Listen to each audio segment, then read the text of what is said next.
So many of you already know our dear friend Wendell, um, a great worker of the Spiritist Center that we're going to say, fortunately, God has guided him and his partner to go elsewhere in the US still. He's still closed for those of you who would like to visit him. Please get his address at the end, not now. Right? And come, right, Wendell?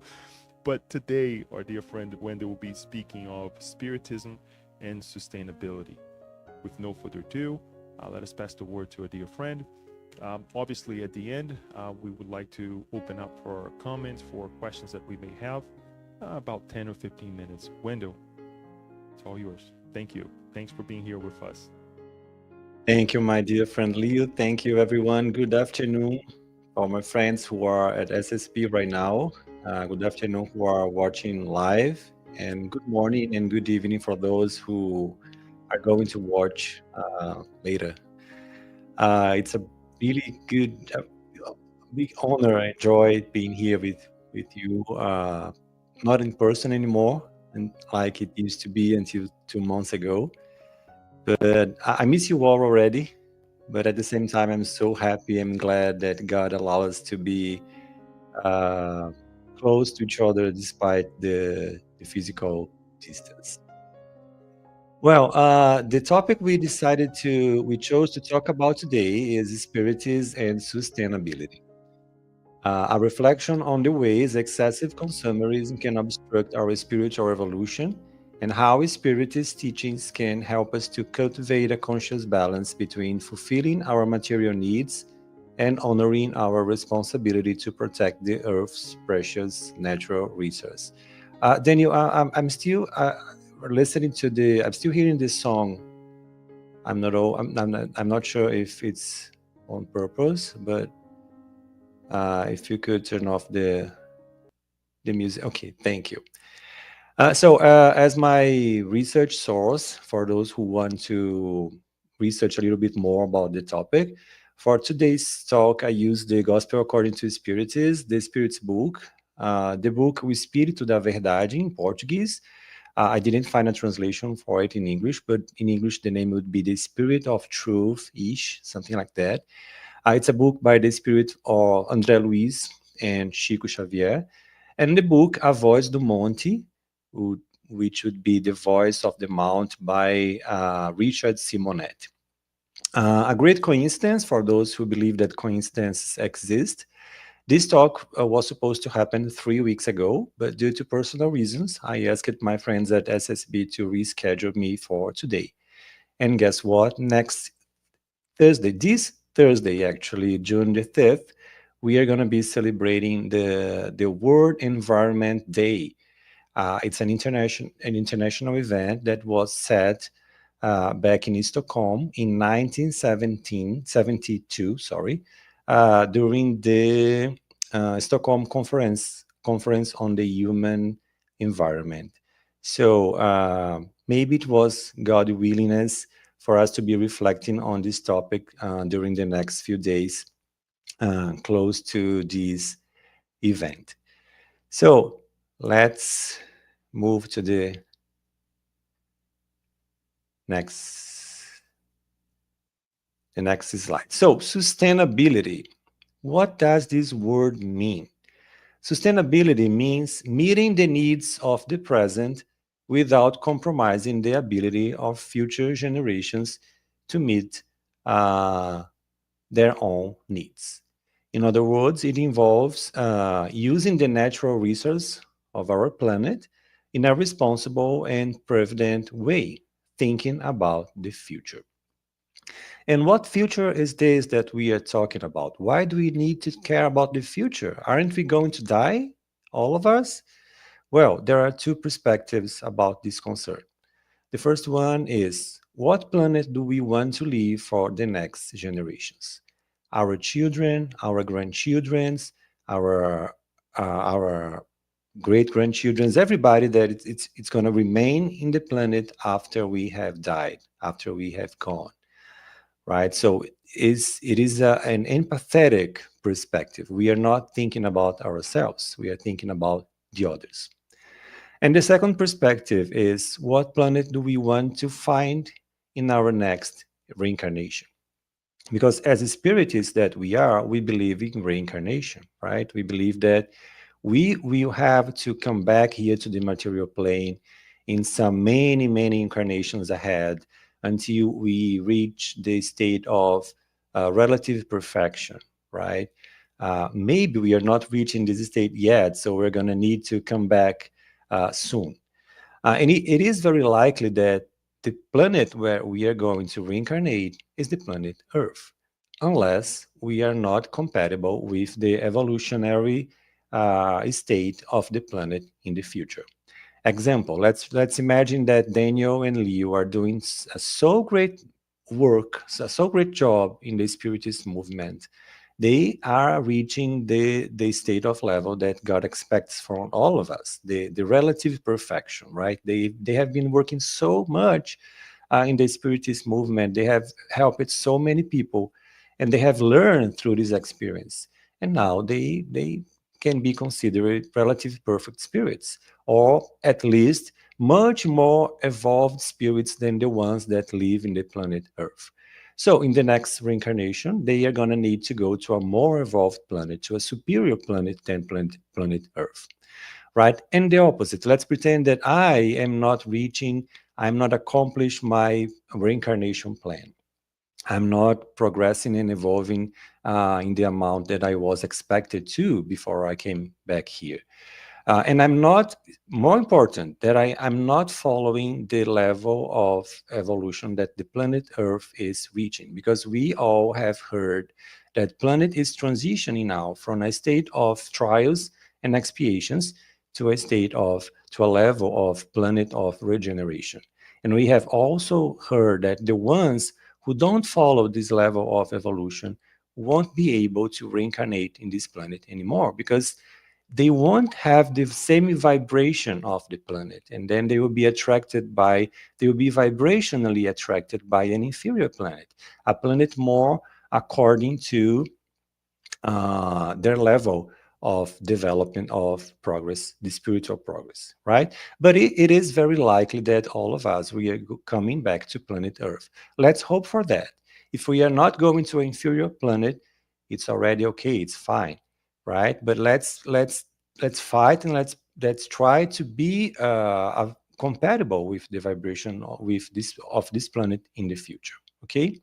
So that's why we need to think about our future, right? Because if we are coming back to the planet Earth, how are we going to find this planet in the future? Because if we are already facing difficulties regarding to climate and the weather and the physical conditions of the planet, imagine in the future, 100 to 200 years from now, how is it going to be, right? So we need to worry about that. We need to think about the future. So when we think about sustainability and environmental concerns, some ideas come to mind. I came up with these five ideas, right? But I know that you, my friends, can come up with something else based on your own experience, based on your research, based on you have faced in your personal life. But I came up with overconsumption, biodiversity loss, climate change, depletion, and pollution and waste. As I said, you can come up with some different ideas.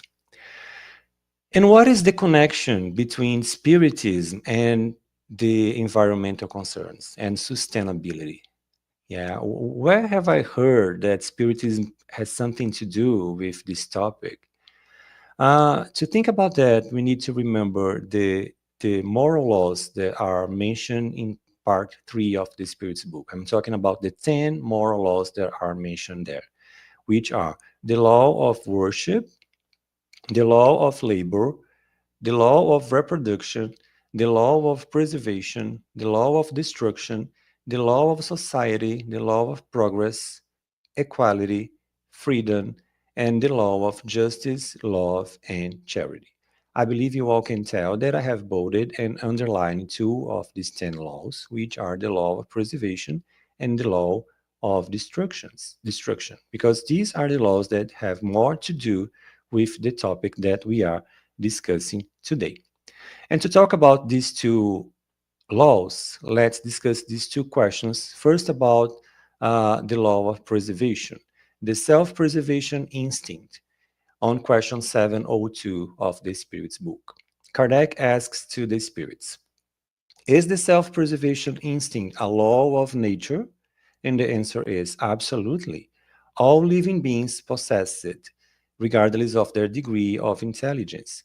In some, it is purely mechanical, in others, is thought out. So, all of us, living beings, humans, animals, plants, we are guided and driven by this self preservation instinct. In some of us, or sometimes in us humans, it happens in both ways, in a more mechanical way or in a more thought out way. Let's give it, let's think of some examples. Let's imagine that I have touched something very hot, a very hot superfice. And automatically, mechanically, I pull my hands away in a very abrupt way in order to not to burn my skin, right? I didn't have time to think about it. It happened mechanically. Whereas if Leo come to me and say, Wendell, I would like to invite you, Isabella and I, we are going to do something very adventurous. We are going to jump with a parachute. And I thought that you'd like to come with us. And after thinking about the risks and all the danger involved, I decide that no, Leo, I thank you, but I'm not going. I'm not taking the chance to put my life in risk. So this is a way that the self-preservation instinct is acting, is manifesting in me in a more reasoned, more reflected and analyzed way. Let's go now to question 703, Daniel. Question 703. What was God's purpose in granting the instinct of self preservation to all living beings? This is so interesting. The answer is all beings must collaborate in the designs of providence. That is why God has given them the needs to stay alive. Besides, life is necessary for beings to perfect themselves. They sense this instinctively without perceiving it. So this is interesting because we some weeks ago we had a great talk with our dear friend Alba about death, and we discussed a lot about our fear of death, right? And one may ask ourselves, like, guys, you are spirits, right? Why are you so afraid of death? Because as I know, you believe that there is life after death. We believe that we are immortal spirits.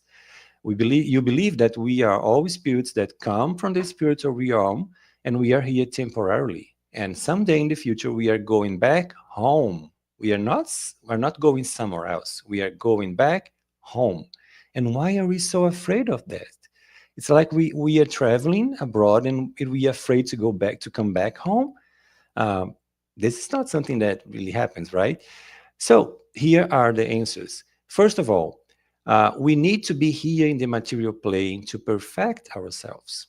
That's why there is a reincarnation plan that most of the time we take part of when we are in the spiritual plane, right?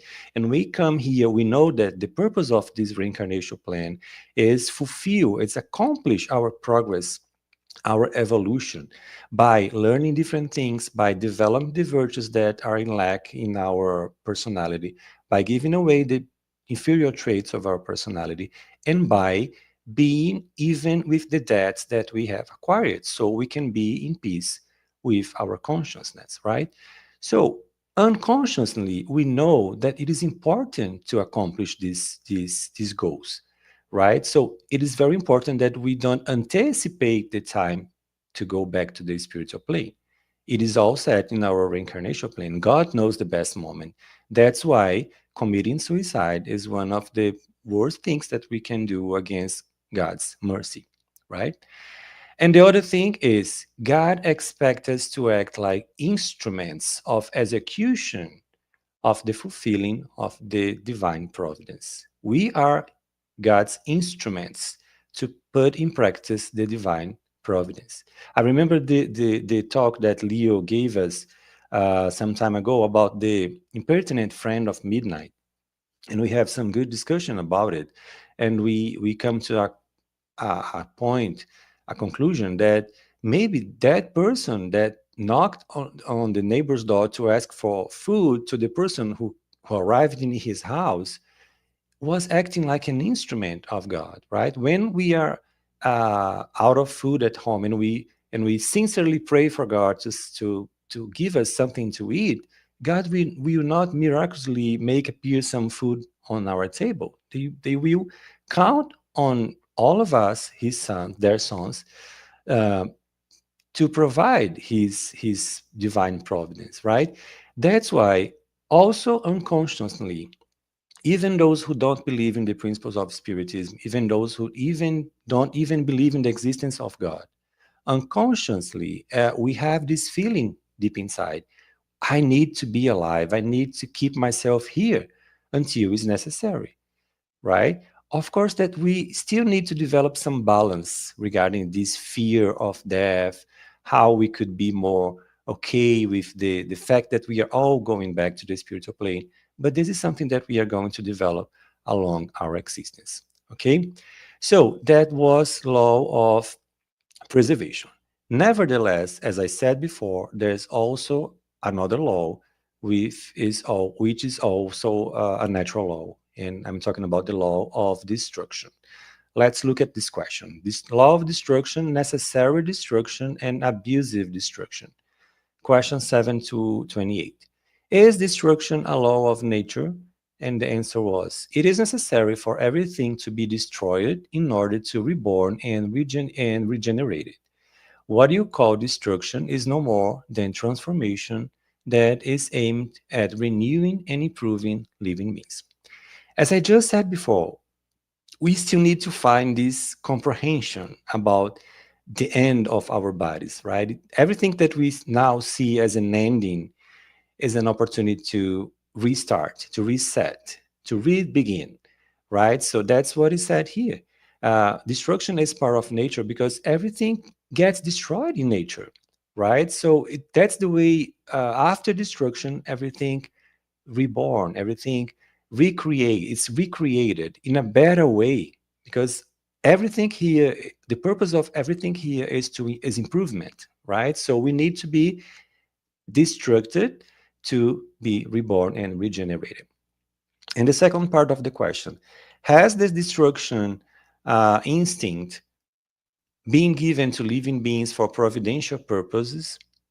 And the answer was: God's creatures are the instruments that God uses for attaining the divine ends.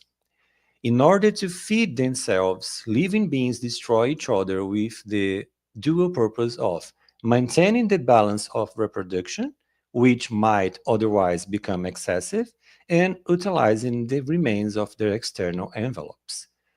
So it's natural that we destroy other living beings in order to feed ourselves and nourish ourselves with the necessary nutrients. We are not plants, right? We cannot be nourished by light. We cannot be nourished by photosynthesis. We need, there is a question in the Spirit's book. We are not talking about that specifically today, but it says that we have to feed our bodies according to their compositions, their material compositions, right? So we need, the problem is when we act out of balance, when we lose the idea of harmony, because the purpose that is necessary for the harmony of the survival chain to exist, that we destroy each other. I'm talking about uh, the destruction of human beings, right? I'm not our fellow beings. That's not right. But we are allowed to feed ourselves with other living beings because that's necessary not only to feed our bodies, but it's necessary also to ensure the harmony of the survival chain.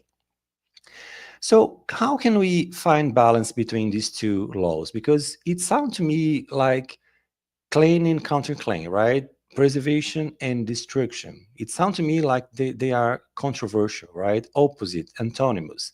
How can you find the balance between these two laws?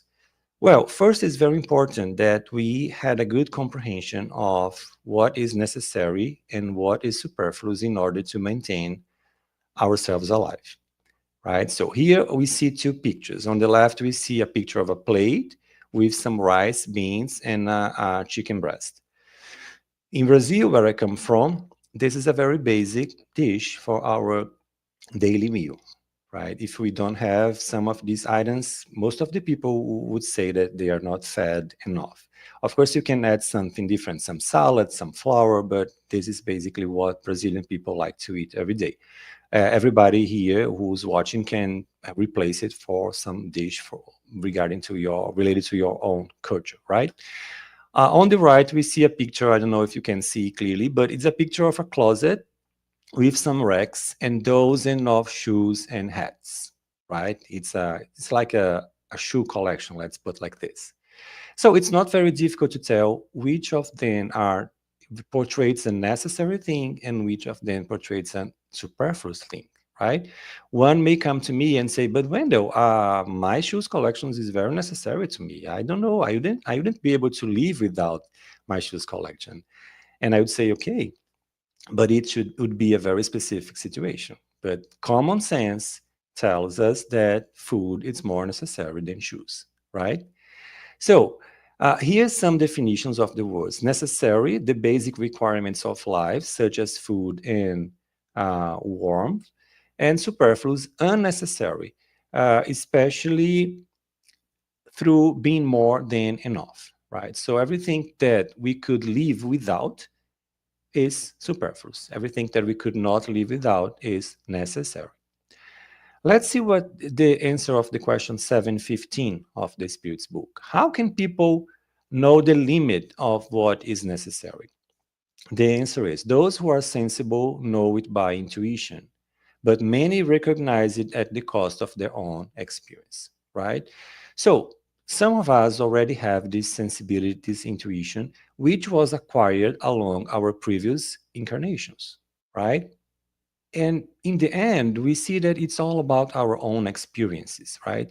Our experiences, our previous experience help us to build this kind of sensibility that now can be accessed. And we already have the idea without the necessity that somebody tells us, okay, so this is necessary, this is not. Some others need to learn it, to recognize it at the cost of their own experience, especially adults, right?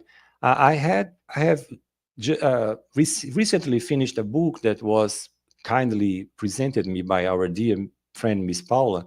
The book is called Let Them by Mel Robbins, where she tells us that the best way to make an adult switch their point of view is letting them experience the consequences of their choice. It's the best way because it's not there's no use in trying to convince them that this is not right, this is wrong, until because we feel that we are very certain of our decisions and our point of views, right? So until we face the consequence of our choice, it won't be possible uh, to change, to recognize what would be necessary and superfluous.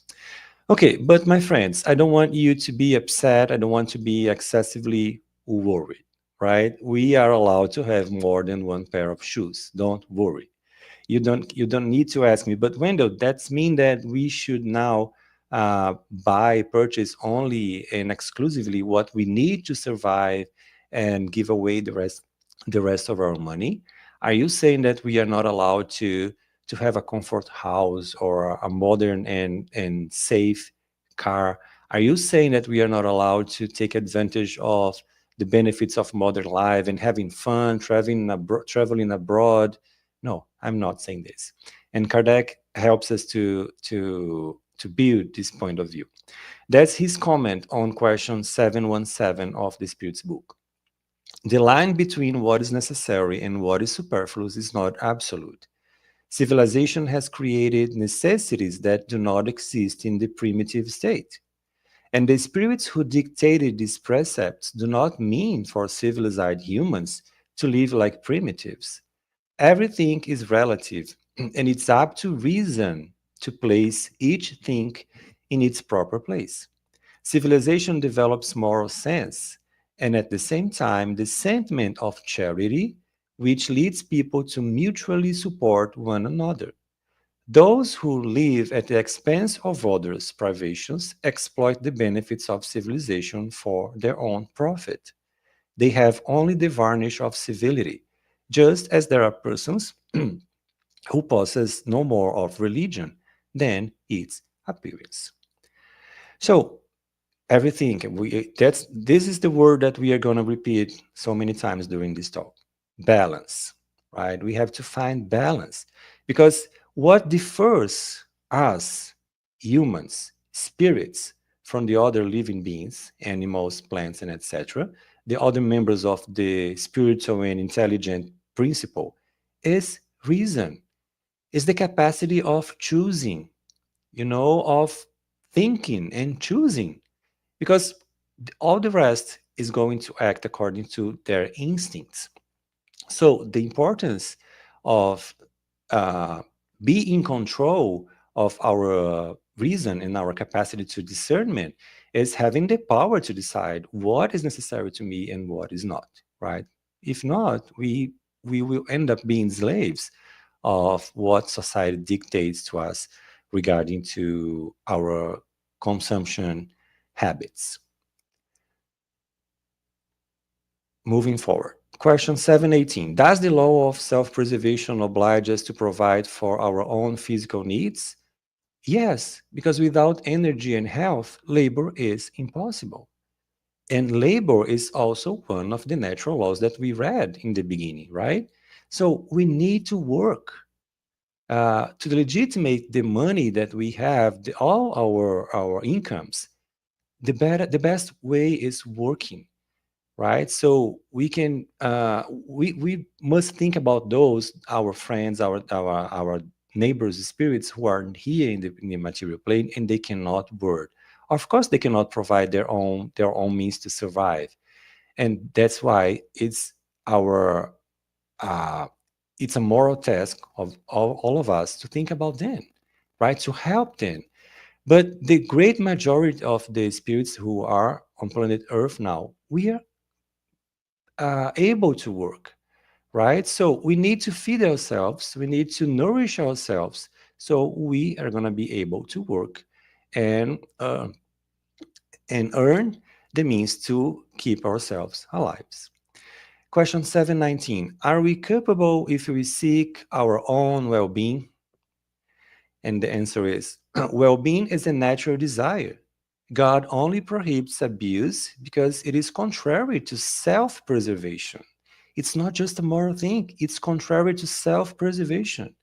God does not consider it a crime for you to seek your own well being if it's not gained at another's expense and if does not weaken either your moral or physical strength.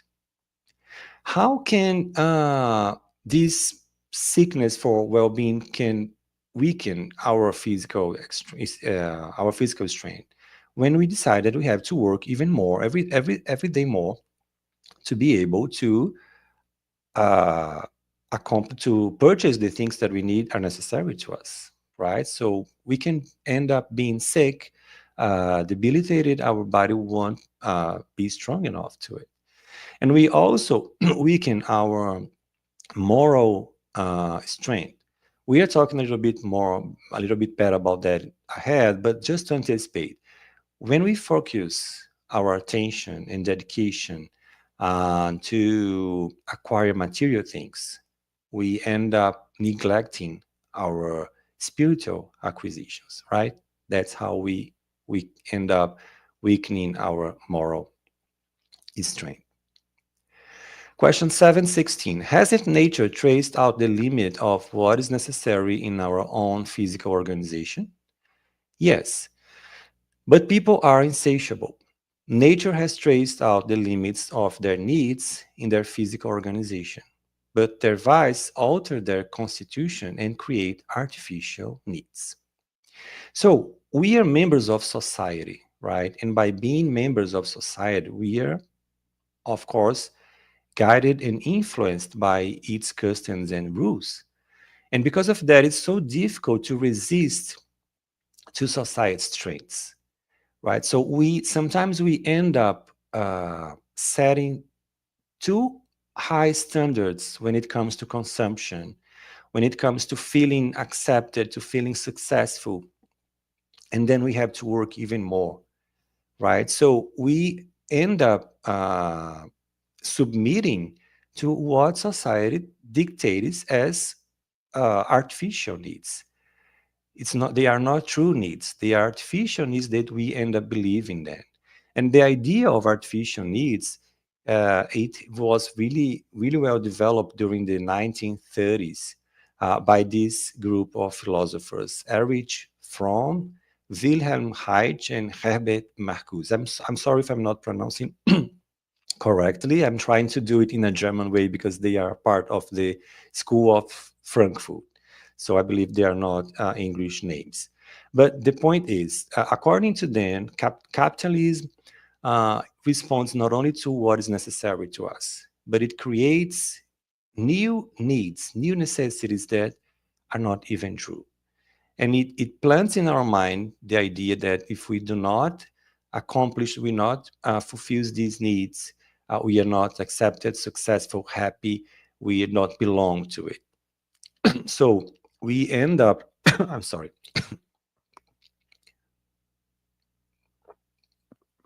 So we always want to buy new things, and because of that, we acquired debts that could be easily avoidable. And then, as they say here, sensation of initial enrichment and later transformed into frustration and despair. That uh, fast lasting sensation of feeling of accomplishment will soon turn into a feeling of emptiness, sometimes a despair. And we will know why very soon. So let's discuss now the consequences of when we submit to these artificial needs, right? So the first of them, abusive and unsustainable use of natural resources. Because we can look at our planet and think how giant it is, and believe that its resources are endless, are infinite, but they are not. In fact, some of the planet's resources are not renewable, right? When you think about minerals, fossil fuels, even fresh water, they are not renewable. And the ones who are renewable depends on us to make them renewable. They depends the human actions to make them renewable. Let's think about when we cut a whole area of trees. If we don't plant them back there, they won't just appear in the same place, at least not in the same amount, right? So they need us to act to make them renew. So yes, our planet is giant, it's very generous, but its resources end. And when we consume without awareness, when we let ourselves to turn into consumers guided by desire and not by necessity, we contribute to a cycle of environment destruction that in the end will affect everybody, not only the poorest and most vulnerable, but all of us, because there's no way we can protect from the effects of the climate change. For instance, we have been facing so many different weather events happening every day, right? Accumulation of goods stagnating the energy involved. And here we see a picture of a guy in the middle of so many things in his house, right? We can see at least three televisions, two of them on, one beside the other. And this is not something that is difficult to find. There are some TV shows that portray the situations, right? Talking about obsessive accumulators, right? So, what's the problem about this? When we accumulate things that we don't use, we are not only over occupying our physical space, but we are creating energetic blockages. because everything that we own carries some energy. Energy related to the way it was manufactured, energy related to the way it was presented to us or it was purchased, energy related to the things that we have lived, the situations that happen around this object. So, memories, feelings.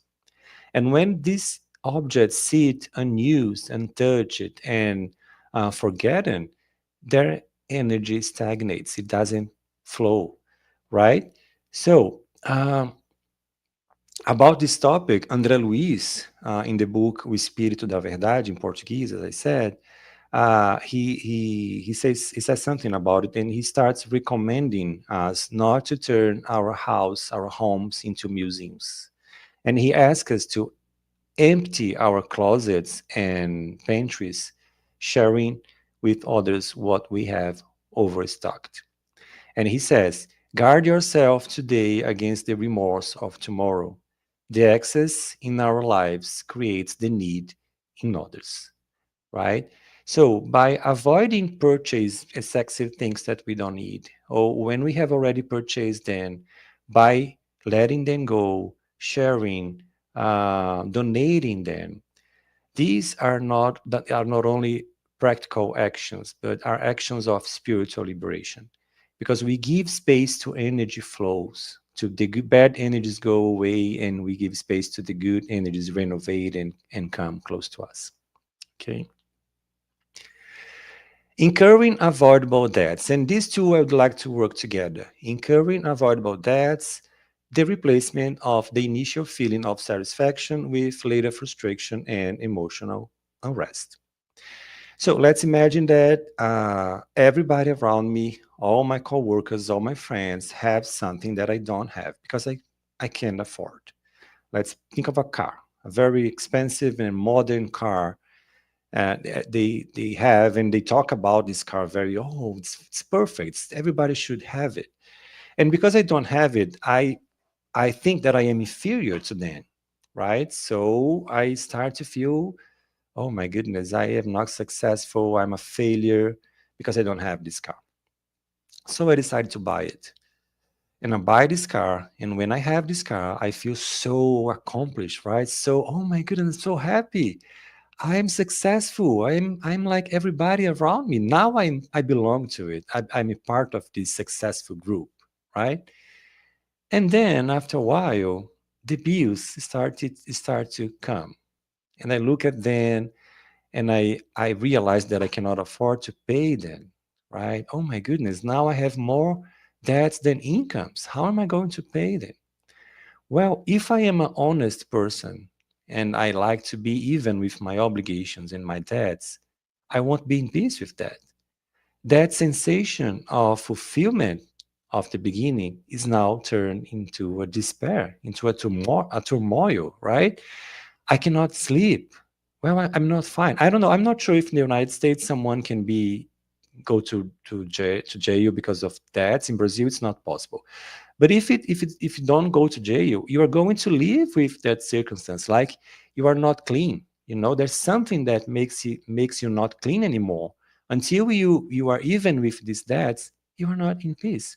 So this is an example of how uh, the submission to artificial needs lead us to that confusion. You know, we think that this is important to us, but then we're going to see that it was not. It was a problem. It was a big problem in truth. So, Daniel, let's discuss the next slide.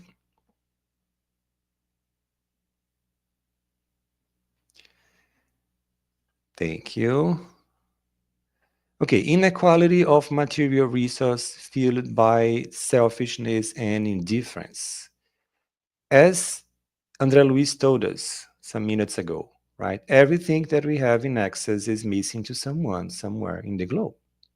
And one may say, but Wendell, that's not my fault. The fact that I bought an expensive car is not the reason that my neighbor cannot buy it. When I went to the store, I saw there were plenty of that cars there. He can go and buy one as well. Okay, that's not the point, my friends. The point is when we focus only in accumulation and status and success, material success, we close our eyes to the necessities and needs around us. We don't care about what our friends, our neighbors need that we have in access that they don't have. Especially because that's how capitalism works. You know, if we start to share everything that we have, uh, maybe the ones who sell, who make money through selling these products, will face some difficulties, right? So that's the problem. We need to remember that as spiritists, we need to focus on our spiritual evolution, in our spiritual progress. It's not about having more; it's about being more compassionate, more empathetic, more just, and especially more aware of our responsibility toward the others, right? Environmental degradation and climate change.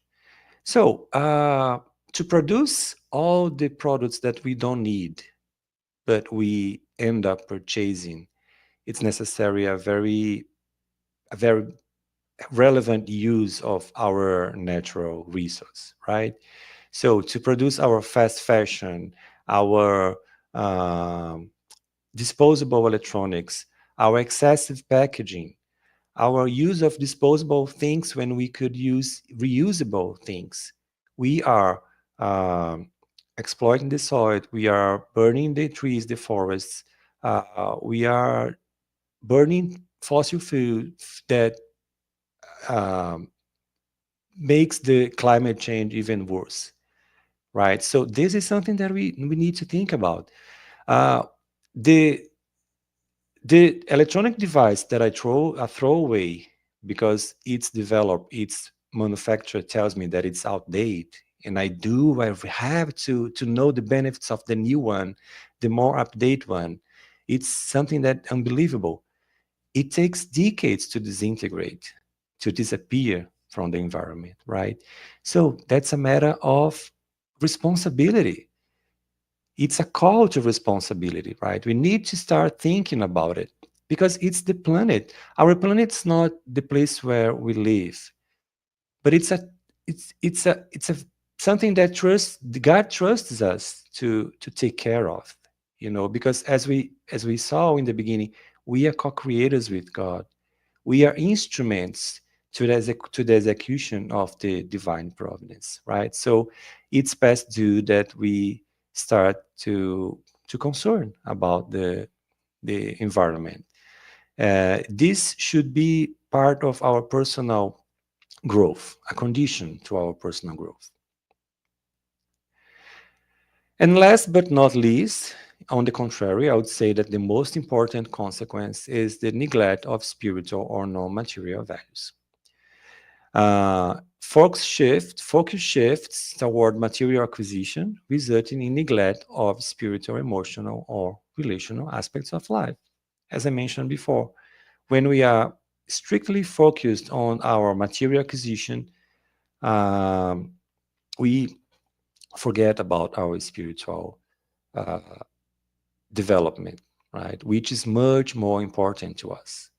Can lead us to a loss of purpose or meaning, especially when material success fails to bring lasting fulfillment, right? It doesn't bring us lasting fulfillment. It's a very fast fulfillment, a very fast sensation of fulfillment that soon we won't have anymore, right? So here we can see these pictures. On the left, we see a man who seems to be very wealthy and he doesn't seem to be happy. On the right, we see some children, apparently from Africa or from a very simple place, who have a very simple lifestyle, and they seem to be really happy. Okay, they are children. Children are very easier to deviate from reality, right? But it happens to adults as well. We can see adults in a very simple context, in very simple circumstance, being really happy. And this shows us that money, power, success does not ensure happiness. We can be very happy with all of this if we can know the real value of this, you know, but it cannot ensure happiness to us, like we see in the left picture. So this is what this protector spirit tells us about it. On chapter 16 of the Gospel according to Spiritism, you cannot serve both God and Mammon. And for those who, like me, didn't know the meaning of the word mammon, and it's really important that we know as we are spirits, and it's the doctrine of the truth.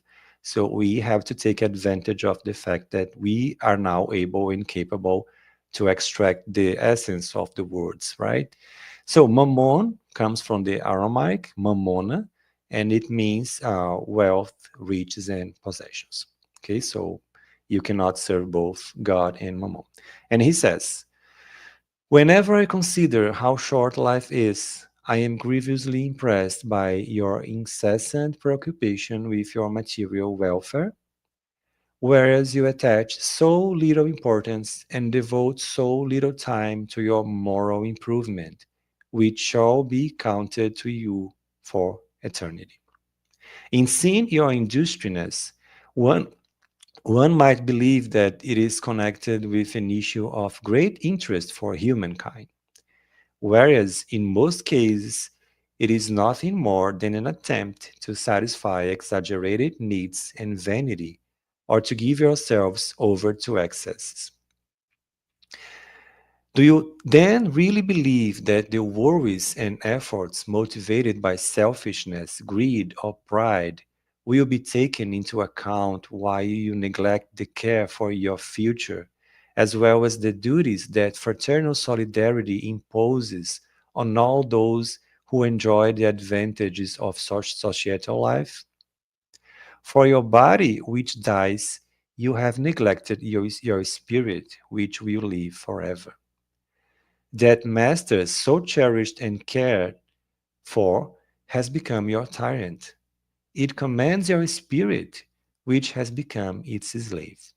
Is that the purpose of the existence that God has given you? So that's a very strong invitation, right? It's a very strong recommendation that this spirit gives to us, and makes us think, right? We are spirits. We are not this body. We are wearing this body temporarily, but we give so much value. We overestimate our body, um, in and we in neglection of our spirit. And as our spirit that is living forever, our spirit is the one which is immortal. Our body will degrade, will disintegrate in the future. And this is the one we are giving so much attention. So this is something that we need to think of. For your body which dies, you have neglected your spirits, which will live forever. So we must remember we are here in the material plane because it is important to us to be here. It's a proof of God's mercy. It's the opportunity that God gives us to evolve, to progress, to be in peace with our conscience our consciousness in the future, right? But we cannot forget that we are spirits, and that our real needs are spiritual, without considering our material needs to keep ourselves alive, as we said in the beginning. And here's a recommendation from Jesus himself, according to the Gospel of Matthew, chapter 6, verses 25 to 34. Therefore, I tell you, do not worry about your life, what you will eat or drink, or about your body, what you will wear. It's not life more than food, and the body more than clothes. For the pagans run after all these things, and your heavenly Father knows that you need them. But seek first his kingdom and his righteousness, and all these things will be given to you as well. Therefore, do not worry about tomorrow, for tomorrow will worry about itself. Each day has enough trouble of its own. This is a great reflection on these anxiety days that we are all facing, right? So, of course, that I will already anticipate the next slide, and we can discuss it uh, in together. Does it mean we should just wait with our arms crossed for our needs to be met by God's will and action alone? Because if we read all the texts in the gospel, right, we will see that Jesus are talking about the birds, the plants, that they don't need to do much because everything will be available to them, right? But what about us? Will everything will be available to us whenever we need, or do we need to make some effort, right? So, do we just need to be here waiting for God to send us food, to send the things that we need, to send us medications for when we are sick, right? Of course not. And here is what we're gonna find on the book A Voz do Monte, in Portuguese, The Voice of the Mount by Richard Simonet. He says the following: the root of insecurity lies in the fact that we overestimate our essential needs. We think too much about ourselves and live so anxious, so tense, so worried about small problems that ferment in our minds because we give them excessive attention. What we have no time that we have no time to stop and think about God. By recommending that we seek first and foremost the kingdom of God, where all our desires will be fulfilled, he was far from inviting us to inertia. Since the kingdom is a state of consciousness, a kind of cleaning and putting in order of the mental house, it is clear that this is not a task for the idle, as it demands iron discipline within, immense work of self renew, and exhaustive struggle against our lower tendencies. So, my friends, it's not about being waiting, it's about acting. It's about in feeding and nourishing what is more necessary in us, that is our spirit. We need to think about the transformations that we need to apply in our personality in order to become a better spirit, in order to go a little bit further to the model and example of Jesus. By doing this, we are giving attention to what really deserves, which is our spiritual progress. Of course, without ignoring our material needs, but giving them the importance that they deserve. The problem is when we overestimate our material needs in neglection of our spiritual ones, right? So we need to find balance because we are not, the problems, the bad consequences are all around and related not only to us individually, but collective to the whole planet, right? And we are responsible for them. So that's something that we need to think about.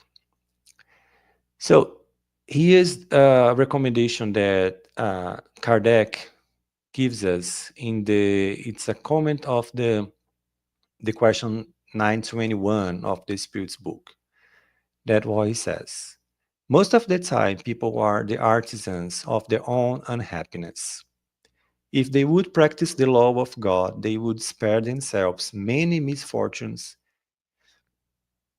I'm sorry, and state and enjoy a state of happiness that is as great as their existence on such a dense plane will allow. So we are not here to be unhappy. Suffering is part and it's very valued by our progress and our development. We can develop and progress so much through suffering, but that's not the main reason. That's not the main way that we can use to develop, to progress, to evolve. We are here also to evolve through love and work. To spirituality, to God, our suffering needs to be useful. If it's not useful, there's no use. I'm sorry for the redundancy, but if it's not useful, why are we suffering in vain? Right? So in most of the suffering reasons, that the suffering effects that we are facing in our life, are caused by ourselves, by the irresponsible and imprudent way that we act toward our body, our needs, our financial, the way we deal with others. And we are going to face the consequences. And maybe in the future, we ask ourselves, why? Why am I facing all of this? What have I done? Of course, we don't remember, right? But we have done something to not to deserve it, but cause it, right? So I believe that was the yes, that was the last slide. That was the reflection that I wanted to invite all of you to go over in the next days. And yeah, let's try to be more gentle, more kind to our planet, and consequently to ourselves. Thank you.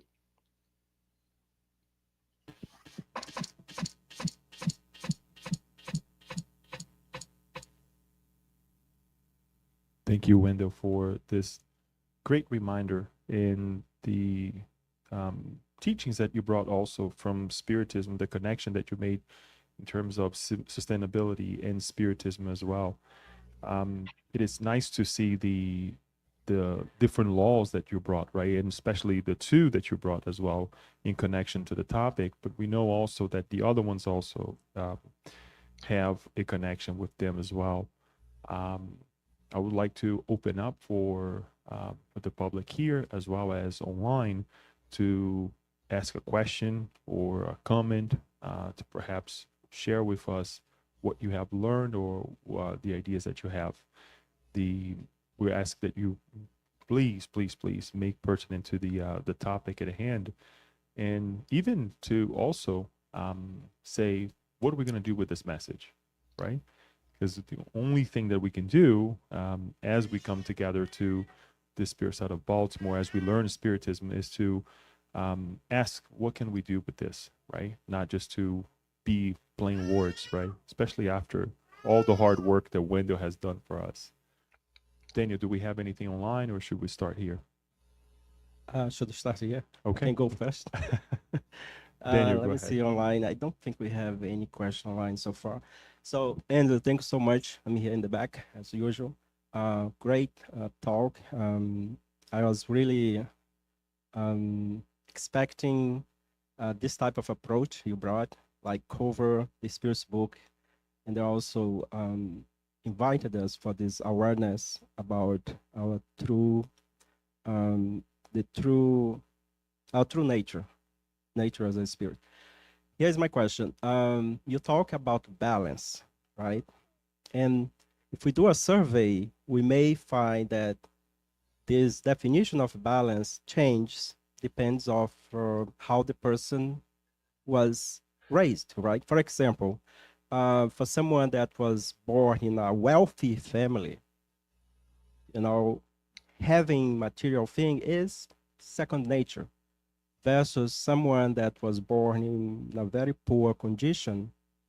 So can you can you so what is the line? What is can you elaborate a little bit more about what you mean by balance? Because my definition of balance may not be the same definition of balance for, I don't know, someone that was born in a very wealthy family. In regards to the material thing. Thank you. Thank you, Daniel, for your question. Yes, well, I believe it depends on everyone's individual circumstance, right? And I think the line lies on the fact that it's not causing you any trouble. I mean, as I said here, if you are not, if you do not need to take on avoidable debts, if you are okay with all everything that if you consume and you are consuming it fully, because that's another point. Sometimes we buy so many things that we are not even gonna use it, right? So we keep accumulating things. If you are making use of everything, if they are not causing me debts that are making me feel bad, taking my sleep away, it's okay. And especially if you are not taking advantage of you, if you are not consuming in expense of anybody else, right? Or if it's not causing your weakness, as I said, of your moral and physical strain. So it depends on everybody. It depends on everybody's expectation. It depends on the culture and society that you live, right? Because society is also dynamic, and what used to be what's necessary now, it was not necessary before, because it was even invented, was not even created by technology, so it depends. But I believe that the secret, the key, let's put it like this, the key is when it's not causing you any trouble, right? When you don't have to, to work more and end up being sick and harming your body because you are going over the limits, and especially when you are not accumulating things, when you are not looking around and say, what do I have this? What is it it serves me for? Is there anyone that could be using this right now and it doesn't have it? So I can give it away, right? So I believe that's the key. I believe it's a very personal thing. It depends on the individual circumstance of each everyone, but we have to take into consideration the most important is when we are paying more attention to our material acquisitions, when we are giving more value to our material happiness instead of our spiritual development, that's the big problem. And when we are acting with indifference towards our neighbor's necessities, when we are ignoring what's happening around us, because there's so much happening around us right now, we cannot pretend that there is not, right? So we cannot pretend that everything is fine and everything has the possibilities and the means that I have, because that's not true, right? So there's always something that we can do to make the world better, the planet better than it is, and we are responsible for this. I'm sorry if I went off the topic right, a little bit. Maybe I mixed so many answers in just one, but yes, I believe that we have to balance. Is that's what balance means to me. Thank you, Wendell. Yeah, it is true though. I mean, I think that finding the balance, it's very easy for us to get to a point where we look at a situation, and I know Daniel wasn't doing this. I think that, I think the question and the answer was, it is definitely not only pertinent, but also good question and a good answer, in terms of finding the balance of of the environment that one lives, right? It's very easy for us to look at it and judge, from our point of view, right? And the same thing goes for the other side, for us that have lived at a very scarce or, limited amount of resources and all. But we're called um, to be in a position where we can do the best out of what we have, right? And that is the key element. Thank you, Kirsten. Please. Hi, Wendell. Great talk. We miss you. Um, could you elaborate a little bit more on the last slide that you shared when I think it was Carlos Acelli? I forget the author. Richard Simonetti, maybe. Um, Richard Simonetti. Sorry, I'm thinking of a different book. When he's talking about living the law of God, I think it was, and what that means, what that looks like. Oh, so if you allow me just a second, I will. Okay. Can you repeat the sentence you said? I have the slide right here in front of me. When he said, sorry, maybe it wasn't Richard. Yeah. If they, oh, go to the previous one. Maybe they both mention it.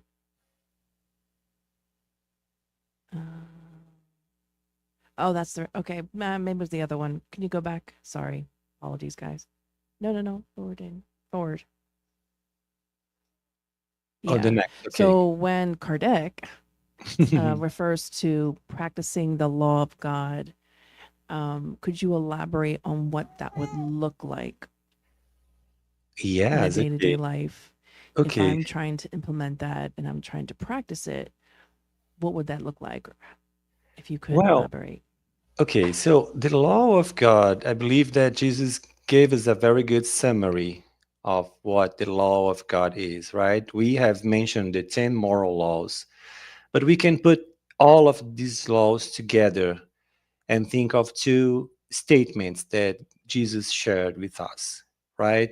Uh, love God, comprehend God, and love your neighbor, and do to others only what you expect them to do to yourself, right? So that's the essence of not being indifferent to other necessities, right? Because uh, how can we be happy, at least fully happy, being very of having everything that we need and more than we need to be comfortable, safe, entertained, and everything. When we look around and we see brothers and sisters that don't have the basic to survive, they are asking for food to feed themselves, to be alive. It's not to be entertained, to be alive. So how can we be happy with that and doesn't feel sorry at least for them? But when I say sorry, in an active way, not in a passive way. Oh, I'm sorry. Okay, let's go on. Let's move forward. No, it's feel sorry for them. Trying being how's what's the word that's different from mercy?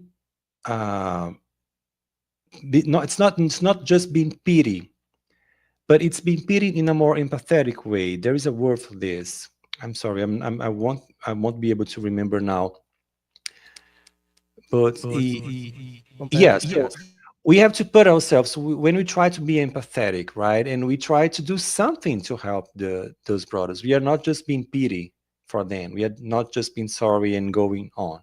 So I believe that these two statements that Jesus shared with us, it reflected all the divine laws in just one, right? Being acting with charity, solidarity, helping the others, not being indifferent, right? Because if you think about the law of God, and we go to that chapter of the Gospel of Spiritism, how to be a good spiritist and how to be a good spiritist and a good spirit, we have think about so many different details of our behavior that we should apply in our day-to-day life.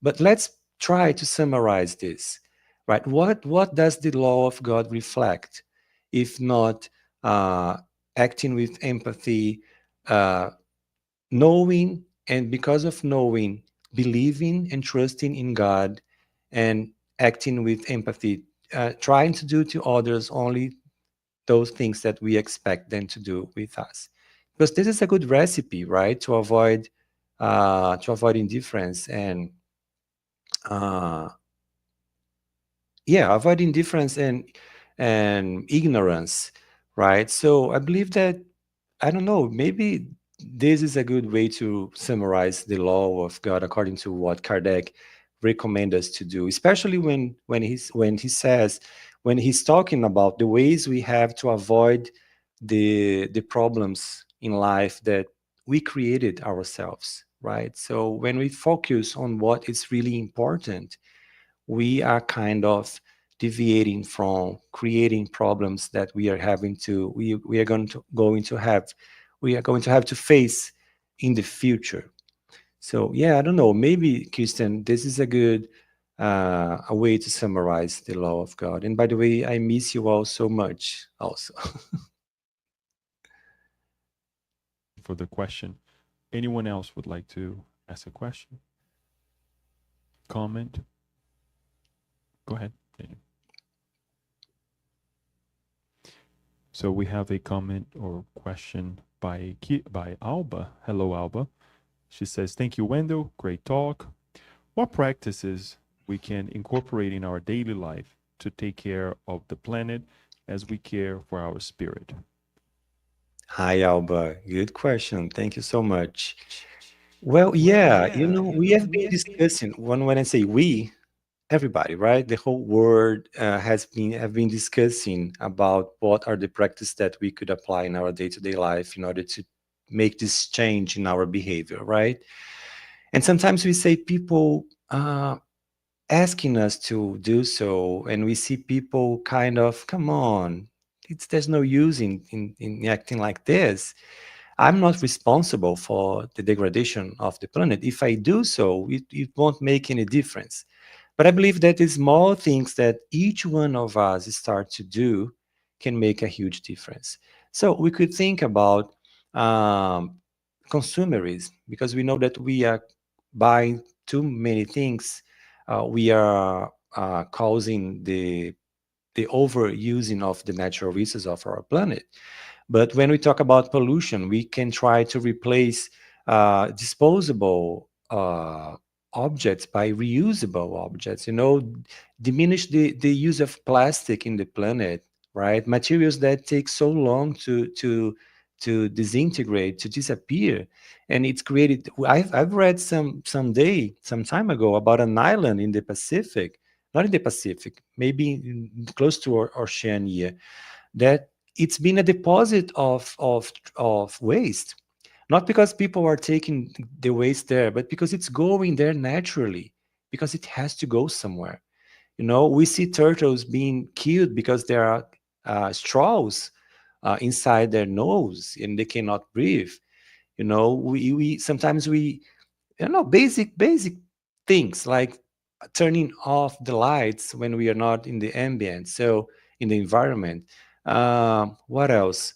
Trying to take some more time with the same things, don't not having to buy so many new clothes every time, not having to replace your new phone because the one you bought last year is not the last model anymore, so I have to replace it. If I don't do it, I'm not happy.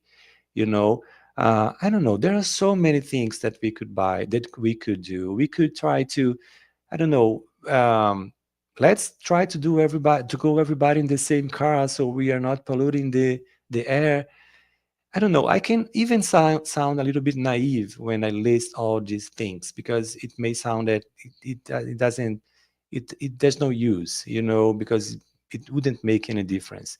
But I believe that if we don't own an industry, and we are not in charge of big changes, we have to apply the small changes in our around us, because if you have a company, if you have an industry, you have to think about big changes, big solutions, to act green. We have heard this word, acting green. It's the new trend, right? It's very important to a company, to a business, when they show that they act green. They are concerned, they are worried about the environment. It looks good to the company. But when we are acting like individuals, we have to think about the small things that we can apply as individuals in our home, in our day-to-day life, right? And if we search on Google, we can find so many different articles about environmental and sustainability and all the things.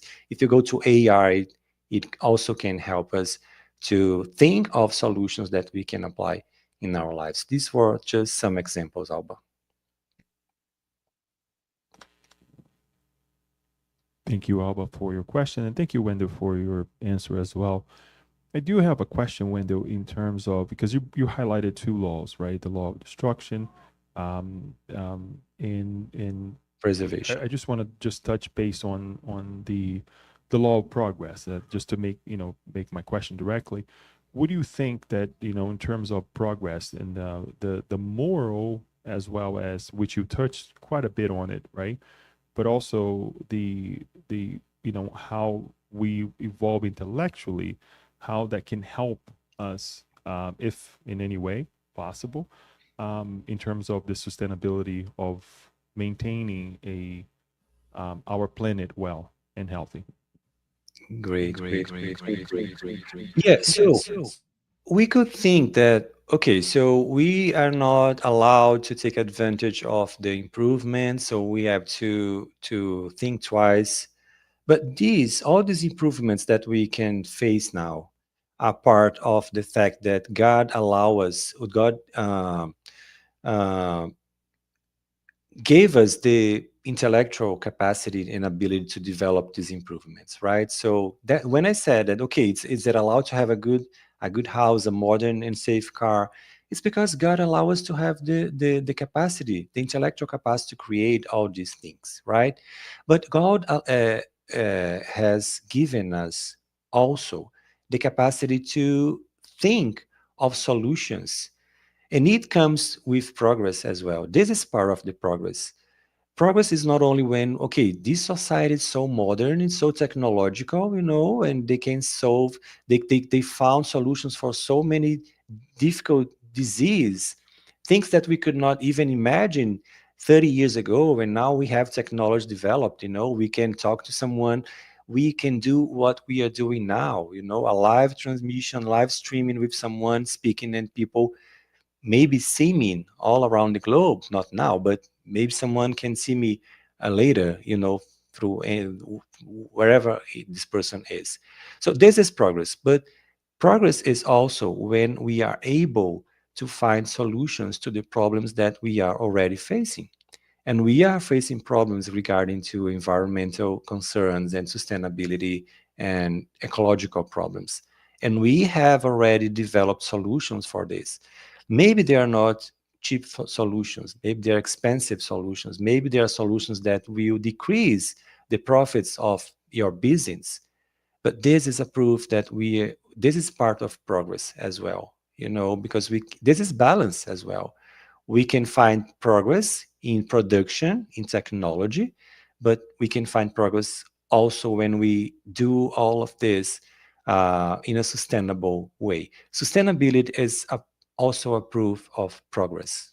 This is what I would say about it. When Wendell, thank you once more for this great reminder, this great talk to all of us.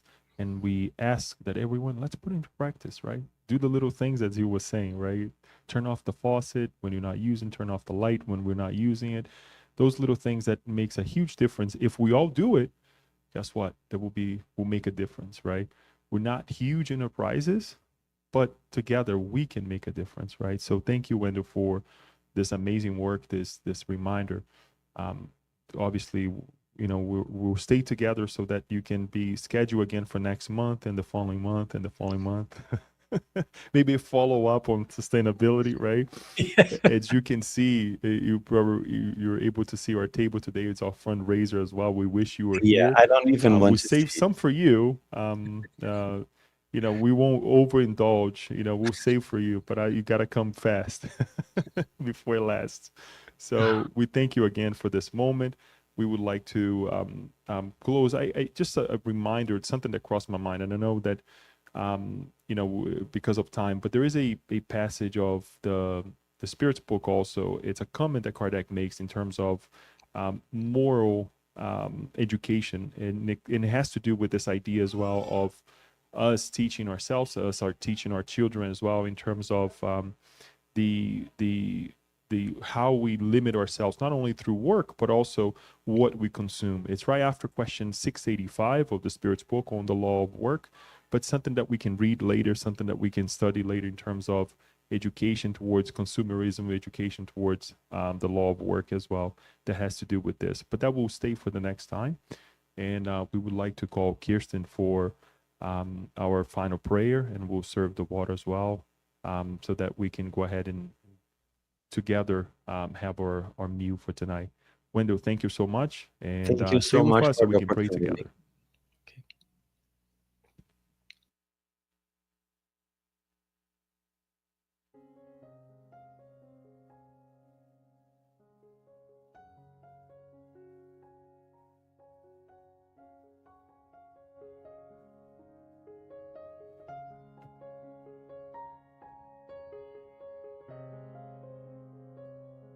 All right.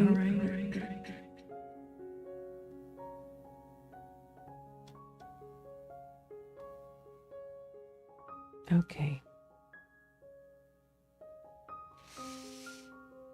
Let us just take a moment.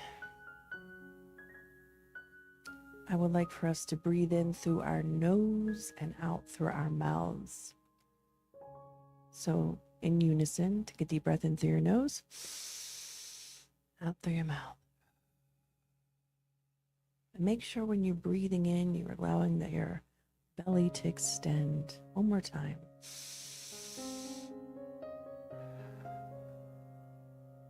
And let us just be present in this moment with gratitude in our hearts, lifting our minds to our divine creator, to God, for enabling us in this technology to be together with friends, having these enlightening talks even from afar. We pray, dear God, that these teachings touch our hearts, touch our minds. May we carry it with us in our day-to-day lives, in the minutiae, in the macro areas of life, as best we can. And as shared by our dear friend today, may we have compassion for ourselves, for our shortcomings. May we also have courage to continue working on ourselves, to be the best version of ourselves. And we pray for one another, for all those connected to us, those in our book of prayers, and across this vast globe, for heads of states and countries